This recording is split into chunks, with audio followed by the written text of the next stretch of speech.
ഞാനപ്പോ ഞാനിപ്പോ ഈ വിഡ്ഢികളെ കഴുകി മാറ്റില്ലെങ്കിൽ വിഡ്ഢികളെന്ന് തന്നെ പറയും. കാരണം എന്റെ സർവൻസ് അല്ലേ. അപ്പൊ ഈ വിഡ്ഢികളെ മുമ്പിൽ നിർത്തിക്കൊണ്ട് ആ ഒരു മൾട്ടിനാഷണൽ കമ്പനി ഈ ഒരു കുഞ്ഞിനെ നശിപ്പിക്കാൻ നോക്കുമ്പോ ഓക്കെ ഞാൻ ഈ മീശയും വെച്ച് ഇങ്ങനെ നെഞ്ചും പിരിച്ചിരിക്കുന്നത് വെറുതെ ആയിപ്പോ.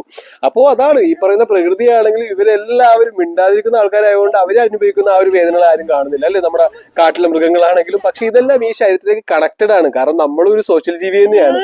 സമസ്ത പ്രപഞ്ചത്തിന്റെ ദുഃഖം നമ്മുടെ തന്നെ ദുഃഖമായിട്ട് അറിഞ്ഞു കഴിഞ്ഞാൽ നമ്മൾ ഇതെല്ലാം പ്രൊട്ടസ്റ്റ് ചെയ്യും. പക്ഷെ നിങ്ങളെന്നുള്ള വിഡ്ഢികൾ എന്ന് വെച്ച് കഴിഞ്ഞാൽ 95% ആൾക്കാരെന്ന് വെച്ച് കഴിഞ്ഞാൽ ഇപ്പൊ റോഡിലൊരു വലിയൊരു വിണ്ടുപാളിൽ വീണാൽ പോലും അവരിങ്ങനെ സൈഡിൽ കൂടിയൊക്കെ എടുത്തങ്ങ് പോകും. ഓക്കെ, ഇത് ഞങ്ങളുടെ അല്ലല്ല. പക്ഷെ അവരുടെ ഒരു 3.5 സെന്റിൽ വീട്ടിലൊരു ചെറിയൊരു പ്രശ്നം വന്നു കഴിഞ്ഞാൽ അവർ ഇടപെടും. ഓക്കെ, കത്തിക്കൂത്താവും വെട്ടുകൂത്താവും. പക്ഷെ ആ വിഡ്ഢികൾ ഓർക്കുന്നില്ല അവരുടെ നാടും അവരുടെ വീട് പോലെ തന്നെ സ്വന്തമാണ്. അല്ലെ, നാട് സ്വന്തമായാലേ വീട് സ്വന്തമാവുള്ളൂ. ഓക്കെ, നാട് ഭരിക്കുന്നത് കള്ളനാണെങ്കിൽ, അതായത് ആദ്യം ഒരു കള്ളൻ നമ്മുടെ കോഴീനെ മോഷ്ടിക്കുമ്പോൾ നമ്മൾ അയാളെ പിടിച്ചില്ലെങ്കിൽ അയാൾ നമ്മുടെ ആടിനെ മോഷ്ടിക്കും. അത് തന്നെയാണ് നമ്മുടെ മന്ത്രിമാരല്ലേ.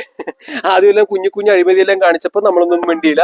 അപ്പൊ വീടുകൾ എന്ത് ചെയ്തു, ശബരിമല പോലത്തെ ഒരു സ്വർണം പോയി കട്ടു. ഓക്കെ, ഇനി നാളെ അതും കേൾക്കും, വേറെയും കട്ടുകൊണ്ടിരിക്കും, ഇങ്ങനെ കട്ടുകൊണ്ടേയിരിക്കും. അതായത് ഈ പറയുന്ന അധർമ്മം ചെയ്യുന്നതാണെങ്കിലും നുണ പറയുന്നതാണെങ്കിലും ആൾക്കാരെല്ലാം നിയന്ത്രിച്ചില്ലെങ്കിൽ അവര് അത് കൂട്ടിക്കൊണ്ടേയിരിക്കണം, അവരൊരിക്കലും പുറകേട്ട് പോയില്ല. ഓക്കെ, ശബരിമലത്തെ ഒരു മഹാ അമ്പലത്തിൽ പോയിട്ട് ആ സ്വർണം കക്കണമെന്നുണ്ടെങ്കിൽ അവർക്ക് എത്രമാത്രം അഹങ്കാരം ഉണ്ടാവും, എത്രമാത്രം പുച്ഛം ഉണ്ടാവും ഇവിടുത്തെ ജനങ്ങളോട്. ഓക്കെ, അവർ വിഡ്ഢികളായ ഹിന്ദു മുസ്ലിം ക്രിസ്ത്യൻസ് പറഞ്ഞു നടക്കുന്ന വിഡ്ഢികളോട്. അപ്പോഴും ക്രിസ്ത്യൻസും മുസ്ലിംസും മിണ്ടില്ല, കാരണം അത് അമ്പലമല്ലേ, ഹിന്ദുക്കളല്ലേ. പക്ഷെ ആ വിഡ്ഢികൾക്ക് അറിയില്ല അവരുടെ കുഞ്ഞുങ്ങളെ അവര് ആദ്യം നശിപ്പിക്കുമെന്ന്. അപ്പൊ ഇതെല്ലാം എനിക്കറിയുന്നതുകൊണ്ട് തന്നെ ഇതെല്ലാം ഞാൻ സോൾവ് ചെയ്യുന്നതാണ്. കാരണം എന്റെ ധർമ്മം അതാണ്. ഈ പറയുന്ന ജാതിപരമായിട്ട് മതവിദ്വേഷം ഒന്നും പാടില്ല ഇനി. കാരണം ആ ഒരു വിഡ്ഢിത്തരം ഉള്ളതുകൊണ്ട് തന്നെയാണ് ഇന്ത്യ എന്നുള്ള മഹാരാജ്യം ഇപ്പൊ ഏറ്റവും അടിയിൽ പോയി കിടക്കുന്നത്. ഓക്കെ, കാരണം ഈ പറഞ്ഞ പ്രാണവായുവിൽ വിഷമുള്ളതും വെള്ളത്തിൽ വിഷമുള്ളതും കുടിക്കാനും കഴിക്കുന്നതെല്ലാം വിഷമായതും കുഞ്ഞുങ്ങൾ 3 വയസ്സും 2 വയസ്സുള്ള കുഞ്ഞുങ്ങളെല്ലാം പീഡിപ്പിക്കാൻ കൊണ്ടുപോകുന്നതൊന്നും യാതൊരു പ്രശ്നമില്ല. പക്ഷെ ഒരു ഹിന്ദു ഒരു മുസ്ലിംസെ കെട്ടിക്കഴിഞ്ഞാൽ വലിയ പ്രശ്നമോട് വരും. ഓക്കെ, വിഡ്ഢികളായ വീട്ടുകാരെല്ലാം ഭയങ്കര പ്രശ്നം ഉണ്ടാക്കും. ഓക്കെ, നടക്കില്ല, കല്യാണം നടക്കില്ല. അപ്പോൾ അതാണ് ഇവിടുത്തെ ഒരു മെന്റാലിറ്റി. അപ്പൊ ഈ ഒരു യങ്സ്റ്റേഴ്സ് ആണെങ്കിലും ആ ഒരു വിഡ്ഢികൾ ആ ഒരു പേരൻസിന്റെ അതേ കേപ്പബിലിറ്റിയിൽ ഇങ്ങനെ മുമ്പോട്ട് പോയിക്കൊണ്ടിരിക്കുന്നത്. ജാതിപരമായിട്ട് മതവിദ്വേഷമല്ല എന്റെ കൂട്ടുകാർക്കുണ്ട്, ഒരുപാട് പേർക്കുണ്ട്. ഞാൻ ഹിന്ദു ആണ്, ക്രിസ്ത്യൻസ് ആണ്, അവർ ക്രിസ്ത്യൻസ് ആണ്, മുസ്ലിംസ് ആണെന്നുള്ള രീതിയിൽ.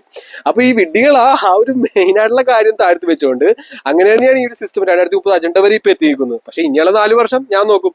കാരണം ഈ ഒരു ലോകം ഉള്ളത് അല്ലെങ്കിൽ ഇതുപോലെയാവും. അതായത് മനുഷ്യരൊന്നും ഇല്ലാത്തൊരു അവസ്ഥയിൽ 2100 ആ സമയം ആകുമ്പോൾ പ്രകൃതിക്ക് ഈ മനുഷ്യർ ഇല്ലാതാക്കുന്ന വേറെ ഉറുപ്പുകൾ ഇല്ലാതാക്കുന്ന പോലെയാണ്. ഓക്കെ, അതായത് ഈ വലിയൊരു ഭൂമിയിൽ ഈ മനുഷ്യർ ഇല്ലാതാക്കില്ലേ.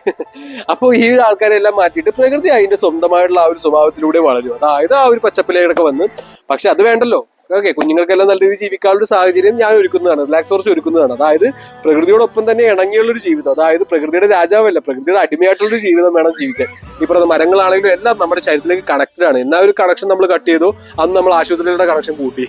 ഇതെല്ലാം ആ ഒരു അമേരിക്ക അവരുടെ തന്നെ പദ്ധതിയാണ്. കാരണം അവർ ആ വിഡ്ഢികൾ കുരങ്ങിൽ നിന്നുണ്ടായ ആൾക്കാരാണ്. നമ്മൾ പക്ഷെ പ്രകൃതിയിൽ നിന്നും മനുഷ്യരിൽ നിന്നും ദൈവത്തിൽ നിന്നും ഉണ്ടായതാണ്. അപ്പൊ അതെല്ലാം ഞാൻ തിരിച്ചുകൊണ്ടിരുന്നതാണ്.